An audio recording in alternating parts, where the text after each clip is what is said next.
ओम मुनित्रयं नमस्कृत्य उक्तिः परिभाव्य च वैयाकरणसिद्धान्तकौमुदीं विरच्यते। सर्वेभ्यः श्रोतृभ्यः नमः। अस्माभिः गतपाठे यत् पठितं तद् एकवारं स्मरामः। वयं वैयाकरणसिद्धान्तकौमुदी इत्याख्यस्य ग्रन्थस्य तत्र अजन्तपुल्लिङ्गप्रकरणे भवामः।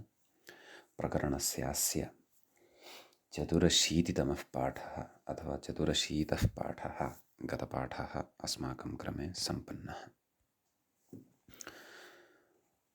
तस्मिन् पाठे अस्माभिः तत्र अतिचमु इति शब्दस्य रूपाणि अन्यानि अपि दृष्टानि। तत्र मूले अतिचं वै इति प्रयोगः उक्तः। तत्र नदी संज्ञा भवति प्रथमलिङ्गग्रहणं च इति वार्तिकबलात्। अतः ङिताम् आडागमः आणनद्याः इत्यनेन तत्र दृष्टः। अतिचं वाः, अतिचं वाः, अतिचमूनाम्, अतिचं वाम् इत्यादीनि रूपाणि साधितानि। तदनन्तरं खलं पुनातीति खलपूः इति अपरः एकः दीर्घ ऊकारान्त पुल्लिङ्गशब्दः अस्माभिः दृष्टः। तत्र खलपूः इति प्रथमाविभक्तेः एकवचने रूपं दृष्टमेव। द्विवचने तावत् तत्र यण् भवतु उवङादेशः न भवतु इति एतदर्थं सूत्रम् अस्माभिः पठितम्। ओः सुपी इति धात्ववयवसंयोगपूर्वः न भवति यः उवर्णः तदन्तः यः धातुः तदन्तस्य अनेकाचः अङ्गस्य यण् स्यात् अजादौ सुपी इति तस्य अर्थः अस्माभिः दृष्टः। समीचीनं। पुनः अत्र पूर्वं पठितं वार्तिकं यद् अस्ति तस्य स्मारणमपि कारितं, तस्य अनुवृत्तिरपि भवति इत्यपि उक्तं। गतिकारकेतरपूर्वपदस्य यण् नेष्यते इति खलप्वौ खलप्वः इत्यादीनि रूपाणि तत्र अस्माभिः दृष्टानि। तदनन्तरं सूल्वादयः अन्येपि प्रयोगाः तत्र दृष्टाः। सुलूः, केदारलूः अपि च ओः सुपि इति सूत्रस्य प्रत्युदाहरणानि अपि तत्र विचारितानि। अनेकाचः किं लूः लुवौ लुवः, धात्ववयव इति किम् उल्लूः उल्लौ उल्वौ उल्वः,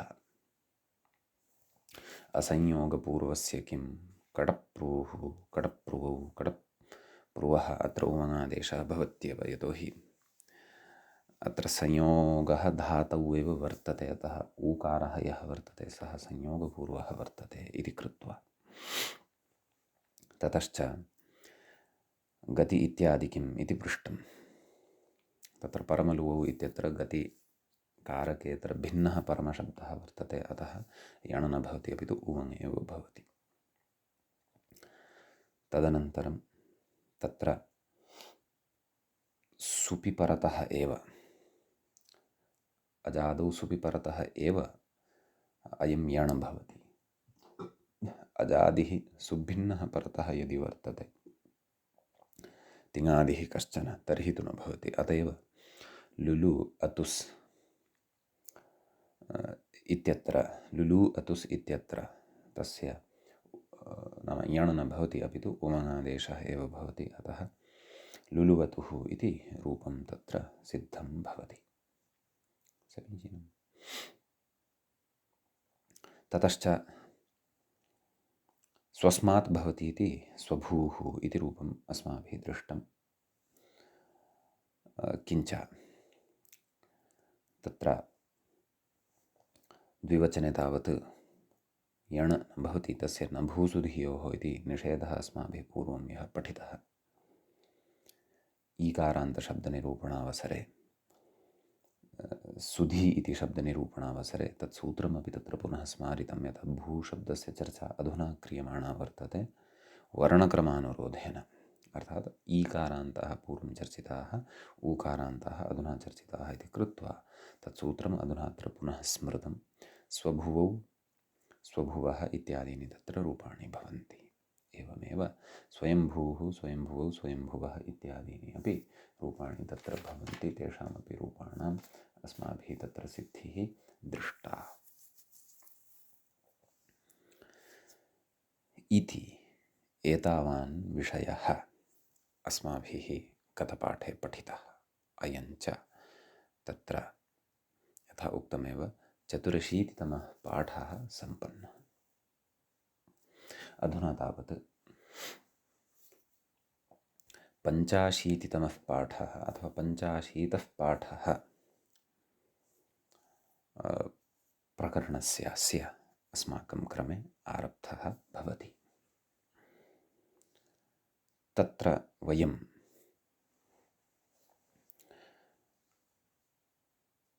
अग्रे पठामः, व्याख्यातारम् अनुसरामः। किं कथयति इति चेत् वर्षासु भवति वर्षाभूः इति।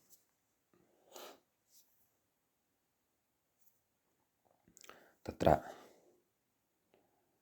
कथयति वर्षर्तौ उत्पन्नः इत्यर्थः।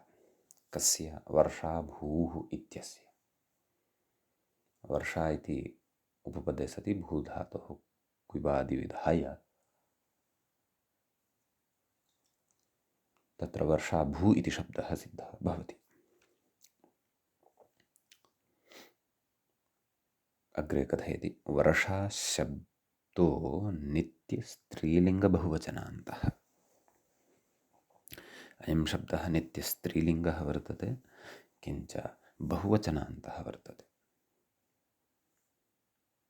एवं खलु बहुवचने एव अस्य प्रयोगः क्रियते, एकवचनं द्विवचनं वा च नास्ति। नित्यस्त्रीलिङ्गश्च कथयति अग्रे अप्सुमनः समासिकता वर्षाणाम्। अप् सुमनस् समासिकता वर्षा एतेषां बहुत्वञ्च इति लिङ्गानुशासने स्त्र्यधिकारे सूत्रकृतोक्तेः। लिङ्गानुशासने भगवता पाणिनिना तत्र एवम् उक्तिः कृता वर्तते। अतः इदं प्रमाणं भवति। अयं शब्दः नित्यस्त्रीलिङ्गः, नित्यबहुवचनान्तश्च। समीचीनम्। अग्रे कथयति वर्षाभूर्दर्दुरे पुमान् इति यादवः।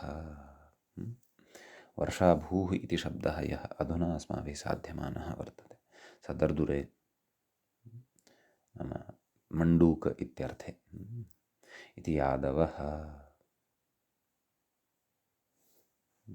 ततश्च तत्र किं कथयति चेत् आम्, एतद् दर्दुरशब्दः मण्डूकवाचकः एव किल। यतः वर्षासु जायन्ते ते दर्दुरे कोशः सद्यः अवलोक्यते। दर्दुरे सत्यं किं कथयति वाचस्पत्यकारः तत्र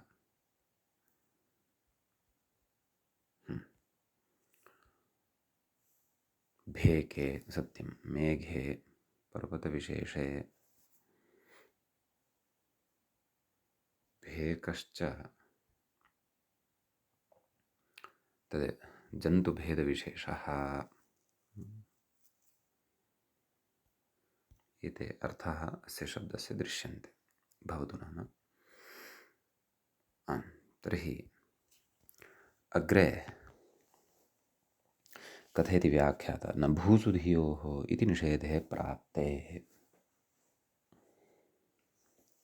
एवं किल। कस्य निषेधः प्राप्तः? यणः निषेधः प्राप्तः न भूसु धियोः इत्यनेन। परन्तु प्रकृते यण अपेक्षितः एव। प्रथमापुरुषस्य एकवचने तु वर्षाभूः, प्रथमाविभक्तेः एकवचने तु वर्षाभूः इत्येव रूपम्। एवं किल। परन्तु द्विवचने तत्र अजादिविभक्तिः परतः भविष्यति। तत्र एरनेकाचः इत्यनेन यः यण् प्राप्तः भवति तस्य न भूसुधियोः इत्यनेन बाधः क्रियते, परन्तु न भूसुधियोः इत्यपि बाधः अत्र नापेक्षितः। अत्र यण् एव अपेक्षितः। अतः न भूसुधियोः इति निषेधस्य निवृत्तिः प्रकृतस्थले भवतु इति एतदर्थं तत्र वर्षाभ्वश्च इति सूत्रम् आरभ्यते।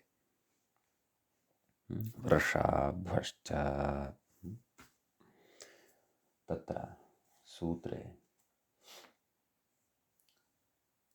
द्वे पदे स्तः। वर्षाभ्वः, वर्षाभू इत्यस्य षष्ठीविभक्तेः एकवचनान्तम् इदं पदं भवति। च इति अव्ययपदं भवति। समीचीनं। तत्र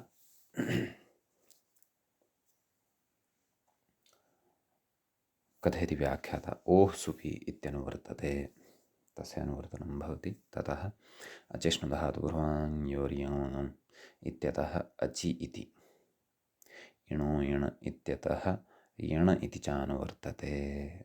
सम्यक्।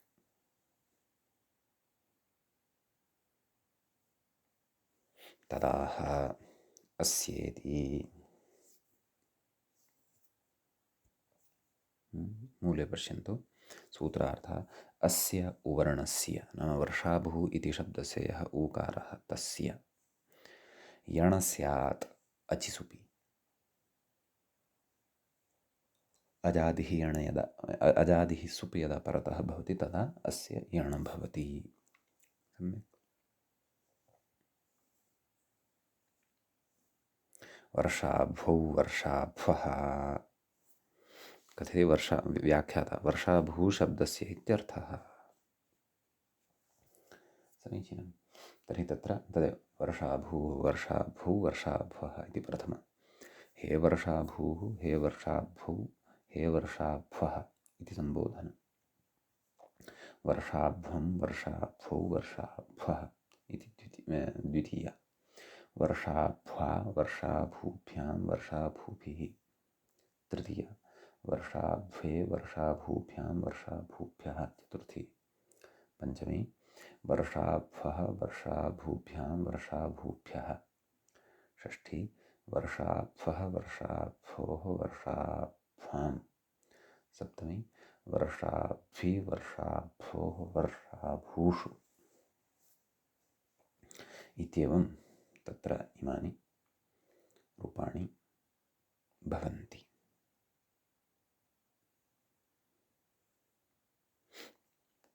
समीचीनम्।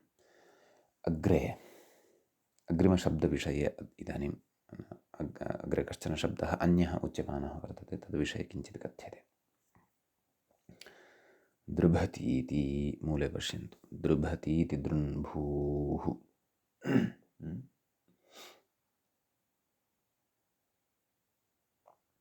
एवं खलु। तत्र अस्य शब्दस्य रूपसिद्धिः कर्तव्या। अतः व्याख्याता कथयति दृभीग्रन्थे तुदादिः। तुदादिगणे पठितः अयं शब्दः भवति।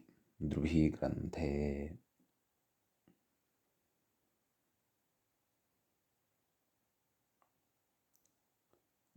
अयं धातुः तुदादिगणस्थः। अग्रे कथयति शविकरणस्य तुदादिभ्यः शः इति विकरणं भवति। कथयति सार्वधातुकमपि इति ङित्वान्नगुणः। तद् अग्रे पठिष्यते। अपित् सार्वधातुकं ङित्वत् स्यात्। अतः श इति सार्वधातुकसंज्ञकः अपित् वर्तते, ङित्वत् भवति। अतः धातौ विद्यमानः यः ऋवर्णः वर्तते तस्य पुगन्तलघुपदस्य चैतन्येन गुणः न भवति, अन्यथा दर्भ इति भवति स्म। समीचीनम्। अतः अत्र गुणः न भवति। सम्यक्। अग्रे कथयति निपातित इति मूले पश्यन्तु। उणादिसूत्रमेकं प्रदत्तं वर्तते। अन्दूद्रम्भूजम्बूक फेलू कर्कन्धू दिधीषूः इत्युणादिसूत्रेण निपातितः इति। दृन्भूष् इति शब्दः एतेन सूत्रेण निपात्यते।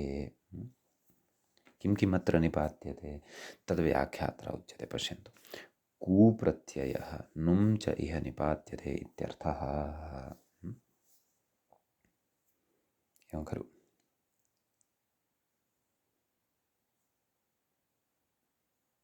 दृम्भूः इति खलु शब्दः, दृम्भूः। तर्हि दृभ् इति धातोः तत्र कूप्रत्ययः, तस्य उ अवशिष्यते। दृभ् इति यः धातुः तस्य च नुम् मित् तस्य न अवशिष्यते, स च दृभ् इत्यत्र यः ऋवर्णः वर्तते तस्मात् परतः आगत्य तिष्ठति। दृ न भ उ दृन्भू इति। तदनन्तरं किं? तदनन्तरं कथयति,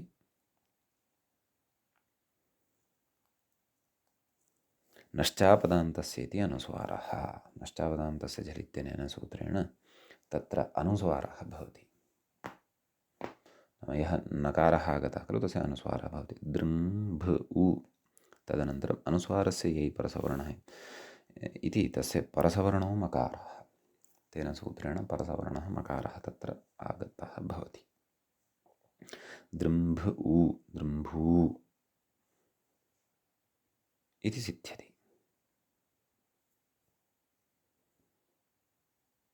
कथयति, अत्र ऊकारो न धात्ववयवः। अत्र ऊकारः यः वर्तते स धातोः अवयवः नास्ति। धातुः कः अत्र? दृभ्।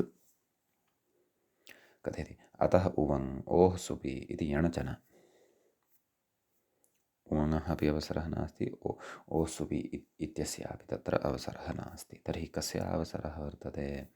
किन्तु इको यणचि इत्येव यण्, सामान्यतया इको यणचि इत्यनेन एव तत्र यण् भवति। एवं खलु। स च अमिपूर्वः इत्यनेन बाध्यते इत्याशयेन आह दृम्भूं नाम द्वितीयाविभक्तेः एकवचनस्य रूपम् एव तत्र मूले उक्तवान्। तत्र दृभतीति दृम्भूः इति प्रथमाविभक्तेः एकवचनस्य रूपं मूले एव उक्तम्। यत्तु व्याख्यात्रा पूर्वं चर्चितं खलु, शविकरणस्य सार्वधातुकमिति ङित्वान्न गुणः। अस्याः पङ्क्तेः सम्बन्धः वर्तते दृभति इति क्रियापदेन। तस्मिन् क्रियापदे गुणः न भवति, अन्यथा दर्भति इति किमपि अनिष्टं रूपं भवति स्म। सार्वधातुकमिति इत्यनेन तत्र श इति विकरणप्रत्ययस्य ङित्वं विधीयते इति कृत्वा तत्र गुणः न भवति, पुगन्तलघुपदगुणः न भवति। तदिदं सर्वम् अस्माभिः विस्तरेण तिङन्ताधिकारे पठिष्यते। समीचीनम्।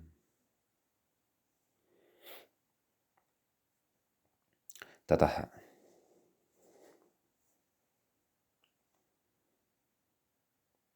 तत्र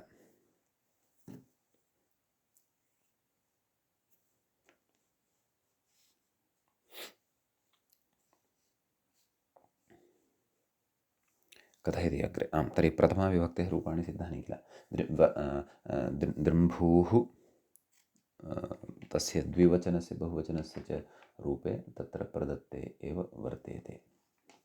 कथं तत्र पश्यन्तु, दृम्भौ दृम्भ्वः इति प्रथमाविभक्तेः एकवचनस्य रूपं वर्तते।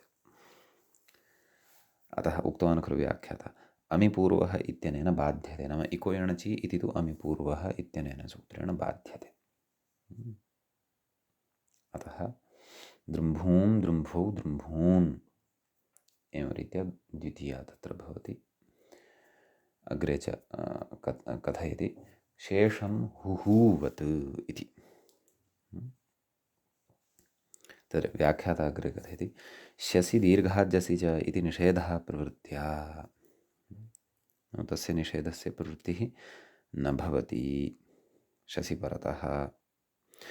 पूर्वसवर्णदीर्घेण इको यणचि इति यण् बाध्यते इति अभिप्रेत्याः दृम्भून् इति रूपं मूले द्वितीयाविभक्तेः बहुवचनस्य यद्रूपं प्रदत्तं वर्तते तस्य।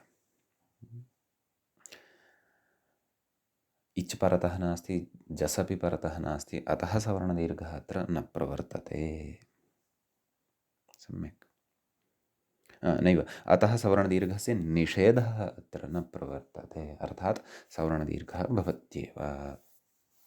दृम्भू अस्, दृम्भूस्, तस्मात् छसो नः पुंसि दृम्भून् इत्येवं रीत्या अत्र रूपं भवत्येव।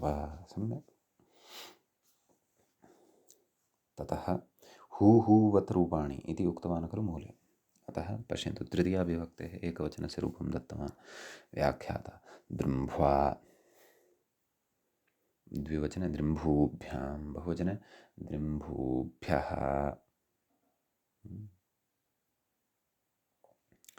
ततश्च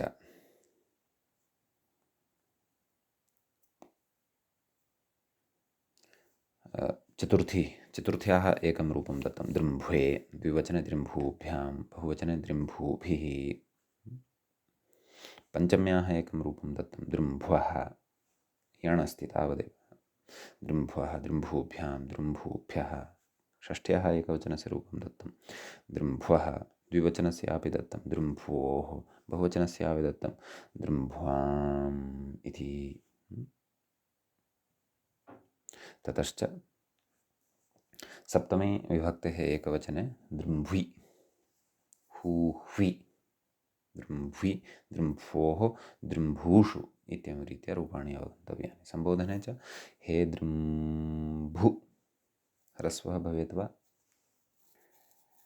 ह्रस्वः न भवेत्, यतोहि तत्र नदीसंज्ञकः एषः नास्ति,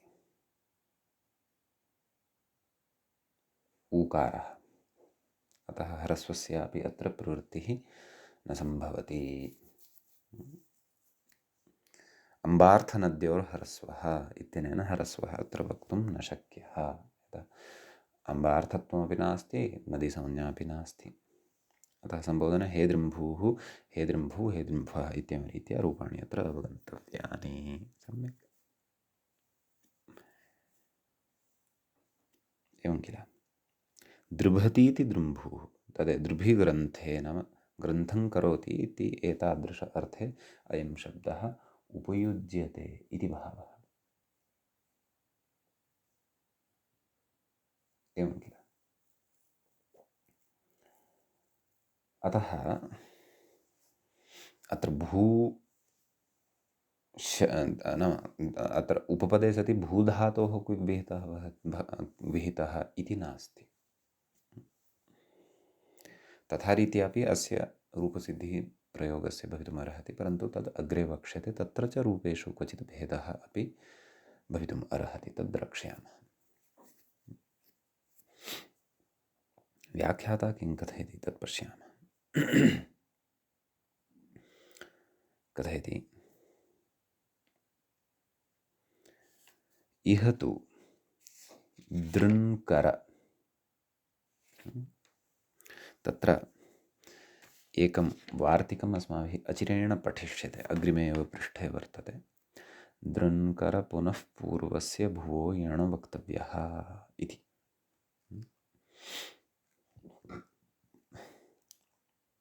कः तस्य अर्थः? यद्यपि विस्तरेण अग्रे पठिष्यते, परन्तु प्रकृतपङ्क्तेः अर्थावगमनाय किञ्चित् वा तस्य अर्थचिन्तनम् अस्माभिः कर्तव्यं। तस्य नाम तस्य वार्तिकस्य किमुच्यते? दृन्कर पुनः पूर्वस्य भुवो यण वक्तव्यः इति। नाम भूधातुः तादृशः यदि अस्ति अस्माकं सविधे, यस्मात् पूर्वं दृन् इति शब्दः, कर इति शब्दः, पुनः इति शब्दः यदि अस्ति, तर्हि अजादिविभक्तौ परतः तस्य यण वक्तव्यः, भू इत्यस्य यण वक्तव्यः। न भूसु धियोः इति निषेधः तत्र न प्रवर्तते इति तस्य अर्थः। सामान्येन अत्र चर्चितः, विशेषेण अग्रे द्रक्ष्यते। तद्विषये कथयन्नस्ति अत्र पश्यन्तु व्याख्याता। इह दृन्कर इति यण न भवति, कुतः न भवति? भूशब्दस्य अर्थवतः एव तत्र ग्रहणात् इति। इह भूशब्दस्य अनर्थकत्वात् इति। तत्र अर्थवतः एव भूशब्दस्य ग्रहणं क्रियते। अर्थवदग्रहणे नानर्थकस्य दृङ्कर इत्यादि पूर्वस्य भुवः यण वक्तव्यः इति तत्र उक्तं। नाम तत्र भूधातुः एव साक्षात् ग्राह्यः इति भावः। समीचीनम्। एवं तर्हि यः उणादि नाम यः भूधातुः वर्तते, धातुपाठे पठितः यः भूधातुः वर्तते, सः सार्थकः एव तत्र ग्राह्यः। तस्य एव च सार्थकत्वं वर्तते।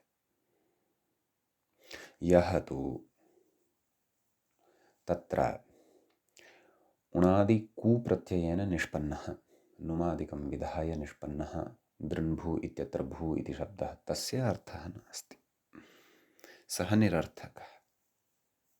दृन्भू इत्यत्र उणादिनिष्पन्नस्य भू इति शब्दस्य कथञ्चित् दृन्भू इति शब्दे कथञ्चित् लब्धस्य दृन्भू इत्यस्य एकदेशस्य भू इत्यस्य शब्दस्य स्वतन्त्रः यः कोऽपि अर्थः नास्ति, अतः तस्य निरर्थकत्वं भवति। एवं किल? आम्, दृन्कर पुनर्भू इत्यादिषु पठितः यः दृन्कर इत्यादि वार्तिके पठितः यः उक्तः यः भू इति धातुः, तस्य तु सार्थकत्वं भवति।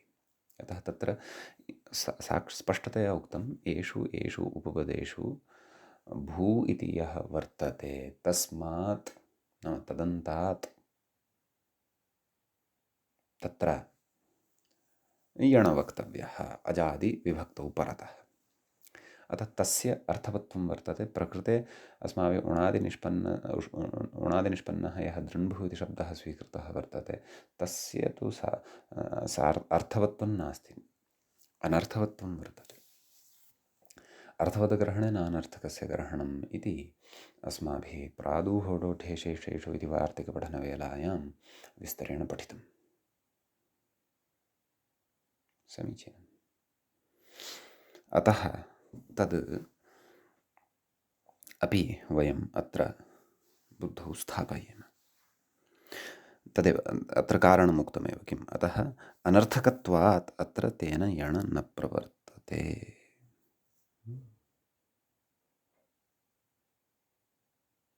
दृन्कर इति यण न भवति, भूशब्दस्य अर्थवत एव तत्र ग्रहणात्। परन्तु तत्र तेन यण न भवति, परन्तु अस्माभिः इको यणचि इत्यनेन तु यण कृतः एव खलु। तेन वार्तिकेन न भवति, इको यणचि इत्यनेन तु अस्माभिः यण कृत एव वर्तते। सम्यक्। अत्र इदमेव कथयितुम् इच्छति एषः, नाम तेन वार्तिकेन अत्र यणम् अवगच्छन्तु, अत्र इको यणचि इत्यनेन एव यण भवति इति भावः। तस्य वार्तिकस्य यानि उदाहरणानि तानि तु अस्माभिः विस्तरेण अग्रे पठनीयानि वर्तन्ते।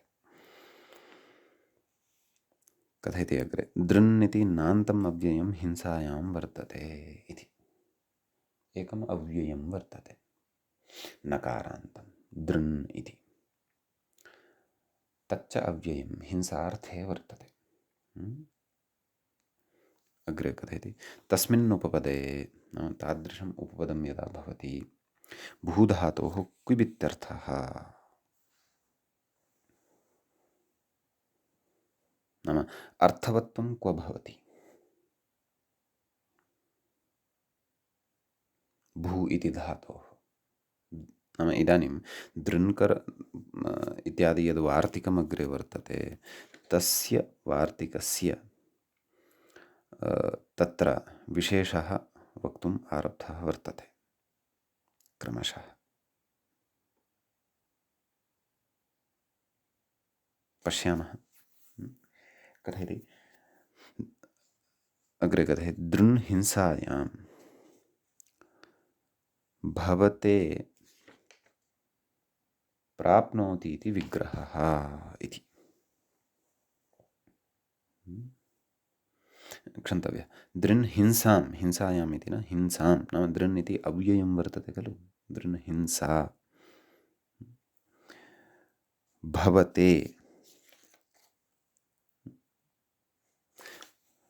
तत्र भवते इति कथं भवति इति स्यात् तत्र पाठभेदः द्रष्टव्यः भवते इत्यस्य खलु अर्थः क्रियमाणः अस्ति अग्रे प्राप्नोति इति तर्हि भवति इति वक्तव्यं दृन् भवति प्राप्नोति प्राप्नोति इति अर्थकरणमपि धातूनाम् अनेकार्थत्वात् अत्र गृहीतं वर्तते यद्यपि भूधातोः सत्तार्थः समीचीनं तदेव मूले यद् कथयन्नस्ति मूले या पङ्क्तिः आरब्धः वर्तते दृन् इति नान्ते हिंसार्थे अव्यये भुवः क्विप् दृन्भूः इति या मूले पङ्क्तिः आरब्धा वर्तते तस्याः पङ्क्तेः व्याख्यानम् इतः व्याख्यात्रा आरब्धं वर्तते कुतः दृन्निति नान्तम् अव्ययं ततः पूर्वं वक्तव्यं वस्तुतः दृन्निति यथा स्थूलाक्षरैः सर्वत्र उच्यते ततः अतः अत्र भ्रमं मा प्राप्नुवन्तु पूर्वं नाम दृन्कर इत्यादि प्रयोगः इत्यादिना यण् दृन्भूः इति नाम औणादिक कूप्रत्ययान्तः यः दृन्भू इति शब्दः साधितः तस्य पक्षे यण् न प्रवर्तते अनर्थकत्वात् सः विचारः सम्पन्नः इदानीं दृन्भू इति शब्दस्य प्रकारान्तरेण रूपसिद्धिः उच्यमाना वर्तते तदर्थं च मूले या पङ्क्तिः आरब्धा दृन् इति नान्ते हिंसार्थे अव्यये इति तस्याः पङ्क्तेः तत्र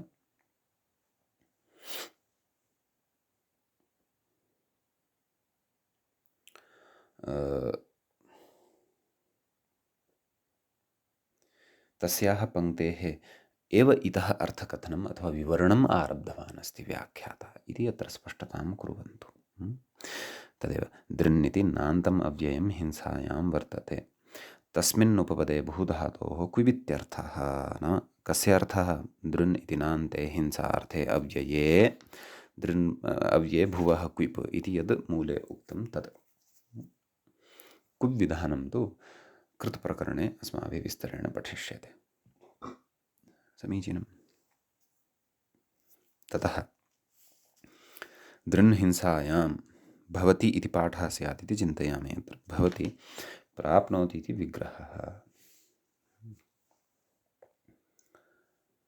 अतः तदेव हिंसायाः प्राप्तिं यः करोति सोऽपि दृन्भूः इति भवति पूर्वं तु दृन्भूशब्दस्य भिन्नः अर्थः पठितः दर्भति दृभतीति दृन्भूः तत्र दृभि ग्रन्थे इति धातुः च पठितः इदानीम् अस्य अर्थभेदः अत्र वर्तते किञ्च धातुः अत्र स्वीकृतः वर्तते इत्यपि भवद्भिः स्मर्तव्यम् अतः तस्य दृन्भू इति शब्दस्य प्रथमाविभक्तेः एकवचने तत्र दृन्भूः इति रूपं भवति सम्यक् कश्चन तरुविशेषः वर्तते दृन्भू तस्य नाम भवति तद्विषये अग्रे कथयन्नस्ति व्याख्याता तरुविशेषः केचन कथयन्ति सर्पविशेषः इत्यन्ये केचन तत्र सर्पविशेषः कश्चन तस्यापि दृन्भूः इति नाम भवति इति अन्ये केचन कथयन्ति अग्रे कथयति स्वाभाविकः एव अत्र नकारः दृन् इति अव्यये यच्च उपपदत्वेन दृन्भू इत्यत्र उपयुज्यमानं वर्तते तत्र नकारः नवर्णः यः वर्तते सः स्वाभाविकः वर्तते कथयति तस्य पदान्तत्वात् नश्चापदान्तस्य इति नानुस्वारः इति नश्च अपदान्तस्य झलि इत्युच्यते खलु अत्र तु पदान्तत्वं वर्तते नाम उपपदसमासः अत्र वर्तते अतः उपपदं दृन् इति वर्तते तच्च एकं पदम् अतः पदस्य अन्ते नकारः भवति तस्मिन् उपपदे सति भूधातुः क्विपि सति दृन्भू इति समस्तपदं साध्यते सः भिन्नः विषयः परन्तु अस्मिन् समस्तपदे अपि दृन् इति एकं पदं स्वीकृतं वर्तते उपपदत्वेन। अतः नश्चापदान्तस्य इति नानुस्वारः, तेन अनुस्वारो न भवति। कुतः? यतोहि अपदान्तः एषः नकारः नास्ति, अयं तु पदान्तस्थः वर्तते। कथयति? अतएव न परसवर्णः, अतएव परसवर्णः अत्र न भवति। अन्यथा अनुस्वारे सति पुनः परसवर्णे सति दृम्भू नाम मध्ये मकारश्रवणं भवति स्म, एवं किल? अतः एव तत्र परसवर्णः न भवति इति। समीचीनम्। अग्रे कथ्यते न भूसुधियोः इति निषेधे प्राप्ते, तेन निषेधः अत्र सम्प्राप्तः भवति। द्विवचने एवं किल? अत्र भूधातुरेव वर्तते, अतः न भूसुधियो इति निषेधः अत्र सम्प्राप्तः भवति। गत रीत्या यथा दृन्भू इति शब्दः साधितः तत्र तु न प्रवर्तते न भूसुधियोः इति। तत्र तदपि न, अपि च तस्य धातुत्वं नास्ति इति कृत्वा एरनेकाचः इति इत्यादिना तत्र यण वा उवङ् वा इत्यपि तत्र न प्राप्नोति। समीचीनम्। अतः प्रकृते तु भूधातुः साक्षादेव वर्तते, अतः अत्र तु निषेधः सम्प्राप्तः भवति। इति निषेधे प्राप्ते कथयति नाम तत्र वार्तिकम् इदानीं पठ्यते। अपेक्षितः अत्र यणेव, परन्तु न भूसुधियोः इति यः निषेधः यणः उक्तः सः निषेधः अपि निवृत्तः स्यात्। यण एव अत्र च भवेत्, तदर्थं वार्तिकमिदम् अग्रे आरभ्यमाणं वर्तते। तच्च एवं दृङ्कर पुनः पूर्वस्य भुवो यण वक्तव्यः इति। तत्र दृञ्च करश्च पुनश्च दृङ्कर पुनः समाहारः वक्तुं शक्यते। दृङ्कर पुनः पूर्वं यस्य सः दृङ्कर पुनः पूर्वः, तस्य दृङ्कर पुनः पूर्वस्य कस्य विशेषणमिदं? भुवः इत्यस्य विशेषणमिदं। भुवः इति भू इत्यस्य षष्ठ्यन्तं पदं भवति। यण इति प्रथमान्तं भवति। वक्तव्यः इत्यपि प्रथमान्तं भवति। वार्तिकस्य अर्थः स्पष्टः सरलश्च वर्तते। नाम एते यदा भू इत्येते तस्मात् पूर्वं भवन्ति। दृन् इति अव्ययं, कर इति शब्दः, पुनर् इति अव्ययं च, तदा भूधातोः यण वक्तव्यः, यण तत्र अस्माभिः कथनीयः इति भावः। समीचीनम्। कथयति यणापूर्वरूपं बाध्यते। अच्छा, एतत्तु दृम्भ्वम् इति द्वितीयायाः विभक्तेः आरम्भं कृतवान् व्याख्याता। तत्र दृम्भूः इति एकं रूपं तु साधितमेव खलु।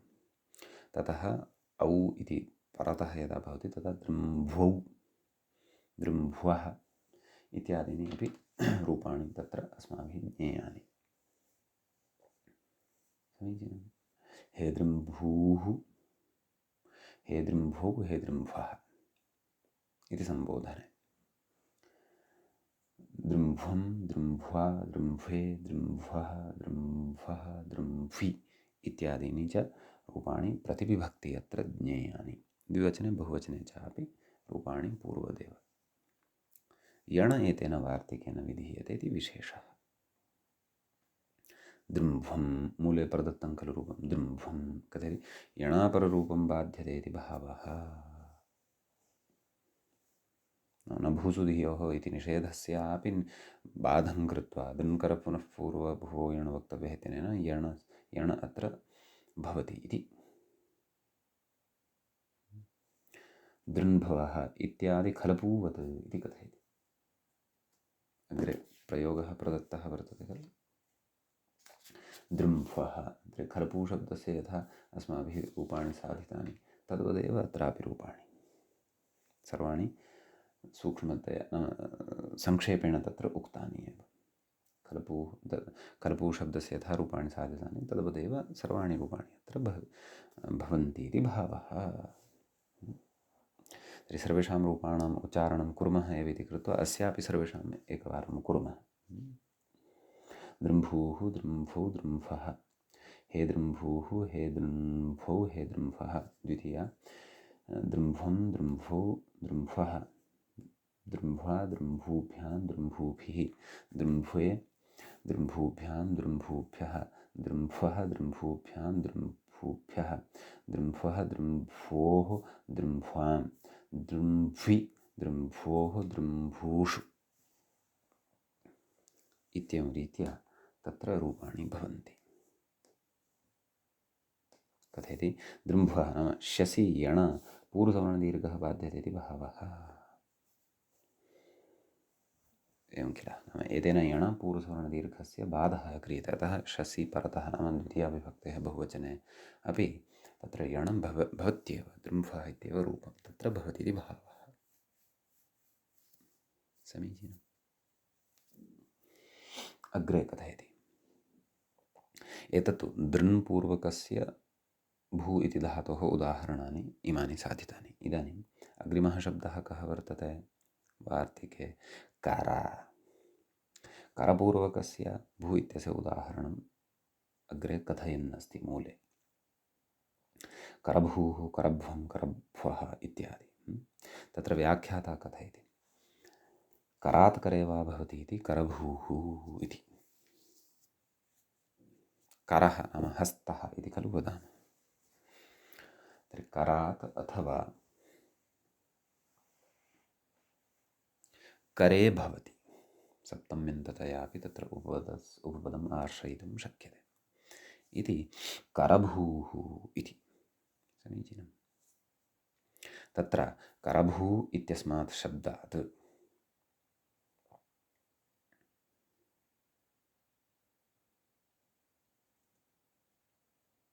तत्र सुप्रत्ययः भवति।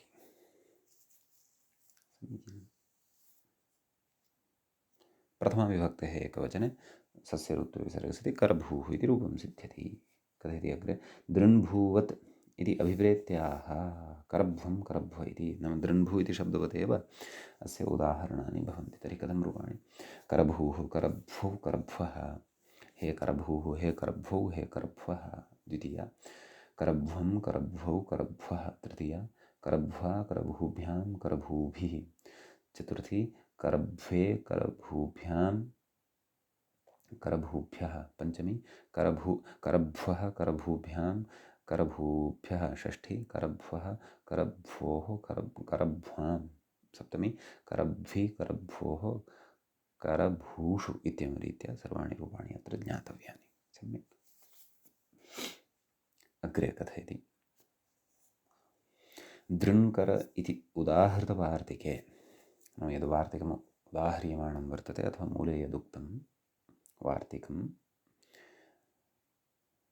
कथयति दीर्घमध्यकारशब्दपाठ इति मतान्तरम् इति। नाम मध्ये अत्र कर इति अस्ति खलु परन्तु अत्र पाठान्तरमपि वर्तते। कर इति न क्वचित् दृश्यते परन्तु कार इति दृश्यते पाठान्तरे। एवं खलु तदेव कथयति उदाहृतवार्तिके दीर्घमध्यकारशब्दपाठः इति मतान्तरम् इति कैश्चिदुच्यते। समीचीनम्। तत्राह दीर्घेति। समीचीनम्। तत्र मूले पश्यन्तु दीर्घपाठे तु कर एव कारः इति स्वार्थिकः प्रज्ञाद्यण् इति प्रज्ञादिभ्यश्च प्रज्ञादिभ्योण् इति स्वार्थिके अण् प्रत्ययः तद्धितेषु पठ्यते। एवं किल तेन सूत्रेण प्रकृते कर एव कारः नाम कर इत्यस्मात् शब्दात् अण् इति प्रत्ययः यदि अस्माभिः उच्येत प्रज्ञादिभ्यश्च इत्येव सूत्रं वर्तते, तद्धितेषु तत्र पञ्चमाध्यायस्य चतुर्थपादस्य 38 सूत्रं तद् भवति। समीचीनम्। अतः तेन प्रकृतिस्वार्थिकः अणविधीयते। नाम कर एव कारः। कर इत्यस्य स्वस्य यः अर्थः तस्मिन् अर्थे एव अण भवति। तद्धितेषु चामादेः इत्यनेन आदिवृत्तिः भवति। अण इत्यस्य अ अवशिष्यते। कार अ यस्य चेत्यनेन रेफोत्तरवर्तिनः अकारस्य लोपः भवति। कार अकार इति रूपं तत्र सिद्धं भवति। कथयति अग्रे स्वस्याः प्रकृतेरर्थः स्वार्थः तत्र भवः स्वार्थिकः। स्वार्थिकशब्दस्य अर्थं कथयन्नस्ति। एवं खलु यस्याः प्रकृतेः अणविहितः तस्याः प्रकृतेः एव अर्थः स्वार्थः। नाम स्वस्य अर्थः स्वार्थः इत्युच्यते। तत्र भवः स्वार्थिकः। अध्यात्मादित्वाष्ठञ् इदमपि तत्र वार्तिकं वर्तते। अध्यात्मादेष्ठञ् वक्तव्यः। तत्र भवः इत्यस्मिन् अर्थे नाम स्वार्थे भवः स्वार्थिकः। नाम अयम् अण स्वार्थिकः वर्तते। नाम स्वार्थे भवः। प्रज्ञाद्यणिति प्रज्ञादिभ्योऽण् व्याख्यात्रापि सूत्रमुच्यमानं वर्तते। इति प्रज्ञादिभ्यः स्वार्थे अणविधानादिति भावः। इदं सर्वम् अपि तद्धितेषु विस्तरेण पठिष्यते। अत्र अपेक्षितञ्च अस्मिन् विषये उक्तमेव। समीचीनं। कथयति दीर्घपाठे करपूर्वस्य उवङेव। नाम दीर्घपाठः यत्र वर्तते तत्र तु करपूर्वकः यः भूधातुः वर्तते तस्य तु उवङेव भवति। अग्रे कथयति ह्रस्वपाठे करपूर्वस्य यणेवेति विवेकः इति।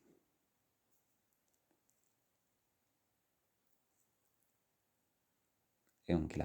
परन्तु तत्र दीर्घपाठः यदि वर्तते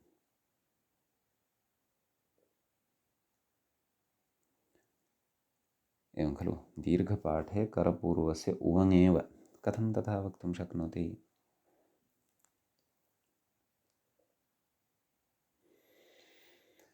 आमां नाम मतान्तरमाश्रित्य यण् कार इति यत् श्रूयमाणं वर्तते खलु तन्मतान्तरमाश्रित्य यण् वस्तुतः तत्पाठान्तरं वस्तुतः तत्पाठान्तरं नाङ्गीकृतं वर्तते। परन्तु पाठान्तरं प्रदर्शितं वर्तते इति व्याख्यातुः भावः। मूले दीर्घपाठे तु कर एव कारः स्वार्थिकः प्रज्ञाद्यण् कारध्वं तत्रापि यणविहितः एव खलु। अन्येषां नाम यत्र दीर्घः पाठः दृश्यते दीर्घपाठम् अनुसृत्य अपि यण एव। केन अनेन वार्तिकेन एव दृङ्कर पुनः पूर्वस्य भो यण वक्तव्यः। एवञ्च कारभ्वः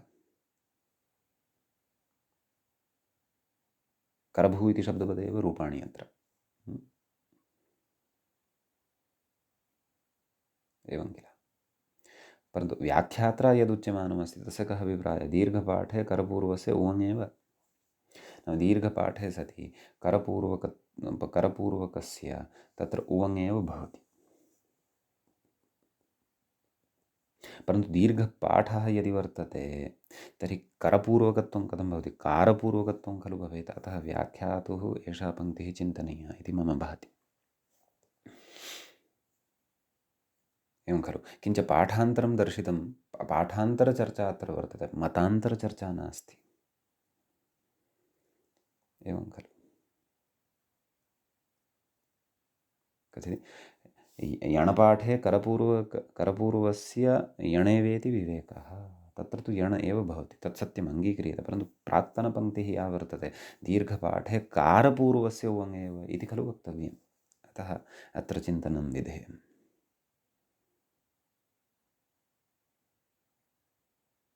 एवं किल।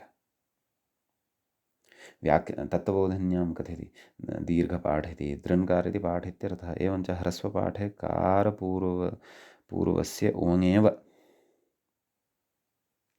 एवमेव सम्यक् सम्यक् सम्यक् सम्यक्। अभिप्रायः कः नाम यदि दीर्घपाठः दृश्यमानः वर्तते, पाठनिर्णयः तु कर्तव्यः। अभिप्रायः एषः।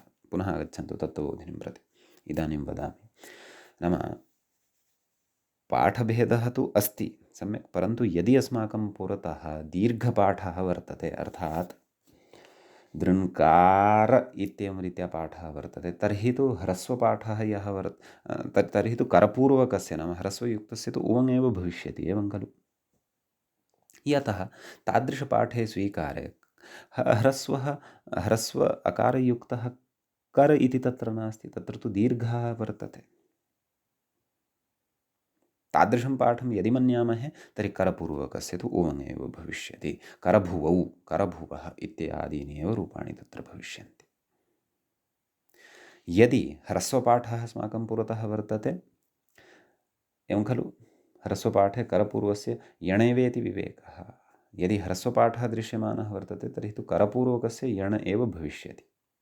कारपूर्वकः यः वर्तते तस्य उवङ् भविष्यति। तदेव च तत्त्वबोधिन्यामपि उक्तम्। एवञ्च ह्रस्वपाठे कारपूर्वस्य उवङ् एव, दीर्घपाठे तु करपूर्वस्य उवङ् एव इति विवेकः। सम्यगेव, सम्यक्, उभयत्र सम्यक्। तत्त्वबोधिनीं दृष्ट्वा किञ्चित् तत्त्वविवेकः ज्ञातः। अतः एषा पङ्क्तिः चिन्तनीया, नाम सम्यक्तया चिन्तनीया इति भावः। अभिप्रायः सुष्ठु एव वर्तते, नास्ति दोषः। नाम यः पाठः उपलब्धः वर्तते तं पाठं पुरस्कृत्य अस्माभिः तत्र यणविधेयः तद्भिन्नः यः प्रयोगः तत्र उवङ्। यदि दीर्घत्वेन पाठः तर्हि यण्, तर्हि ह्रस्वत्वेन उपलब्धिः नास्ति इत्यर्थः, तर्हि ह्रस्वत्वे सति उवङ्।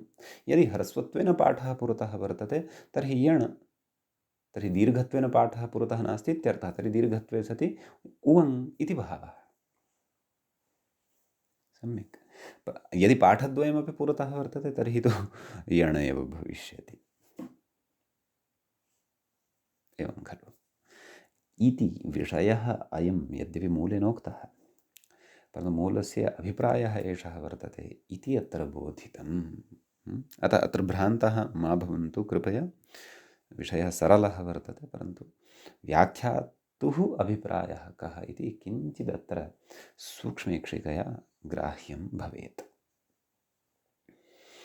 अस्तु, ततः तत्र इदानीं शब्दद्वयपूर्वकात् भूधातोः अस्माभिः प्रत्ययेषु परतः विमर्शः कृतः। नाम अजादिप्रत्ययेषु अथवा सुप्रत्ययेषु परतः रूपाणि दृष्टानि इति भावः। इदानीं तत्र अग्रे कथयति, पुनर्शब्दविषये उच्यते। इदानीम् अग्रे कथयति, पुनर्भवति इति पुनर्भूः इति। पुनः यः जायते, पुनः यः भवति, सः पुनर्भूः इत्युच्यते। कथयति, ननु पुनर्भूर्दिधीषूरूढः इति कोशात् पुनर्भूशब्दस्य स्त्रीलिङ्गत्वात् स्त्रीलिङ्गाधिकारे एव तन्निरूपणं युक्तम्, एवं खलु। तत्र कुतः उच्यते, कोशे अयं शब्दः स्त्रीलिङ्गः वर्तते इत्युक्तं वर्तते, एवं खलु। अतः स्त्रीलिङ्गाधिकारे एव तस्य निरूपणं युक्तं स्यात्। स्त्रीलिङ्गे विद्यमानम् अभिशब्दं कुतः अत्र अजन्तपुल्लिङ्गाधिकारे कथयन् अस्ति मूले, अथवा अत्र कथनीयः सः इत्यतः आह किमाह पुनर्भूयौगिकः पुंसि इति मूले पश्यन्तु। पुनर्भूर्यौगिकः पुंसि कथयति, पुनर्भवति इति क्रियानिमित्तस्य पुनर्भूशब्दस्य पुल्लिङ्गत्वम् अपि अस्ति इत्यर्थः। पुनर्भवति, यः पुनः भवति सः नाम नाम तत्र नाम तस्य यदा यौगिकत्वं नाम प्रकृतिप्रत्ययविभागपूर्वकत्वं यदा शब्दगतचिन्तनम् अस्माभिः क्रियते तदा पुनः यः भवति अथवा पुनः भवति सा स्त्री एव भवितुं नार्हति खलु, सः पुमानपि भवितुम् अर्हति। अथ एतादृशं यौगिकम् अर्थं पुरस्कृत्य एतं शब्दं वयं पुल्लिङ्गे, नपुंसकलिङ्गे, स्त्रीलिङ्गे वापि चिन्तयेम इति भावः। अथ यौगिकत्वात् पुंसि अपि एषः भवति, अतः मूले उक्तं पुनर्भूः यौगिकः पुंसि। यौगिकः नाम तदेव तत्र प्रकृतिप्रत्ययविभागपूर्वकं पूर्वोत्तरपद संयोजनं पूर्वकम् अस्य निर्माणं जातं वर्तते, अतः अयं पुंलिङ्गे अपि व्यवहर्तुं शक्यः इति भावः। समीचीनम्।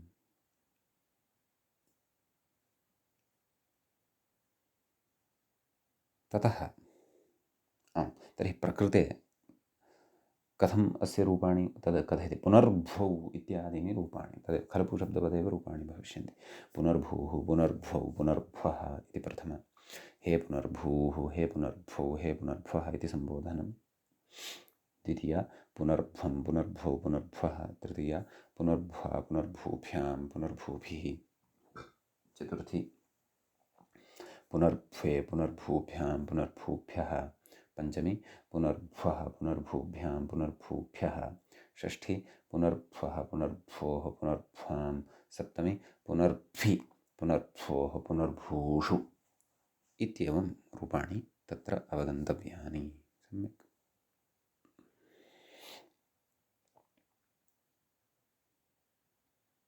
ततः तत्र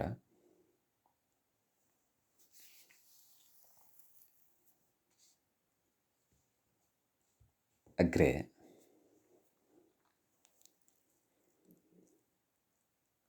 शब्दान्तरमुच्यते। वार्तिकस्थानि उदाहरणानि तु सम्पन्नानि। अग्रे व्याख्याता कथयति दृग्भू इति। तत्र मूले उक्तं खलु दृग्भूकाराभूशब्दौ स्वयंभूवत् इति कथयति। दृशो भवति इति दृग्भूः इति,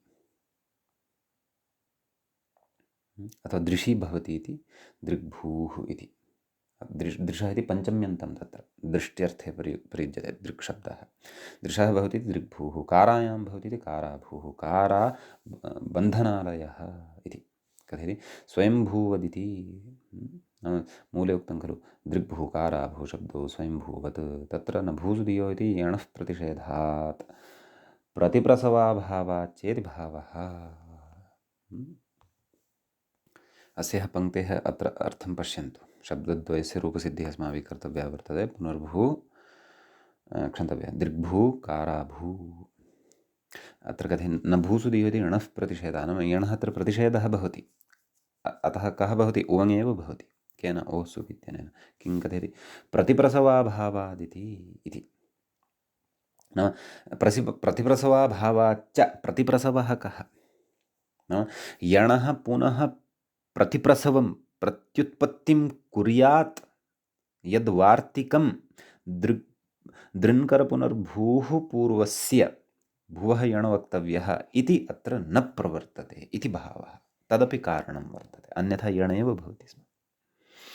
दृक् इति दृन्कर पुनः इत्येतेषु नान्तर्भवति, कारा इत्यपि तत्र नान्तर्भवति। अतः प्रकृते न भूसुधियोः इत्यस्य निषेधस्यापि निषेधाय नाम यणः प्रवृत्त्यर्थं यद् वार्तिकम् अस्माभिः पठ्यते तद् अत्र न प्रवर्तते। प्रतिप्रसवः नाम प्रत्युत्पत्तिः, नाम तस्य पुनः उत्पत्तिः इति भावः।